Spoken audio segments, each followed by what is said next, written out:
You have probably heard the word economics before, but the truth remains that various scholars have given different definitions of economics. In this class, I'll show you what few scholars have said about economics and the most acceptable meaning of economics. Let me start with a popular economist, Adam Smith, who published a book titled Wealth of Nations in 1776.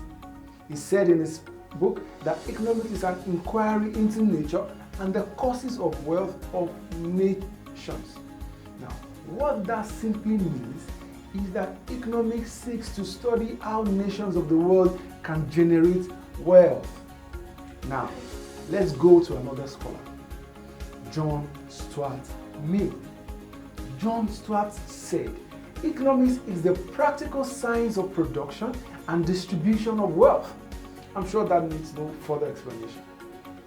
Now, before you take that as an acceptable definition of economics, Alfred Michel, he came in and said, I don't agree with Smith, I don't agree with Stuart. This is my own definition of economics.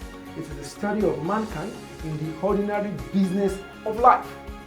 Well, another person named H.J. David says economics is the practical science of production and distribution of wealth.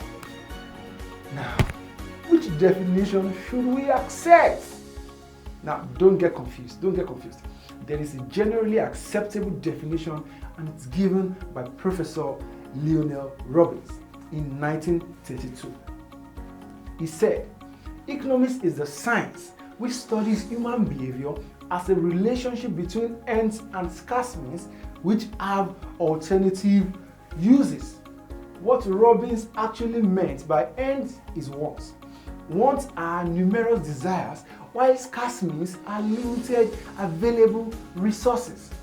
What he was simply saying is that economics in itself is the study of humans and how they relate or react to things they want to have and their ability to hold what they want to have. What that basically means is that economics studies you and I. I want to have a shoe. The shoe costs $50, but I only have $20. What I want is sold for $50, but what I have is $20, which is not enough to meet my desire for shoe. So economics seeks to study your wants or desires and your capacity to acquire what you want. I hope you agree with Robbins' definition. Thank you, and see you in the next class.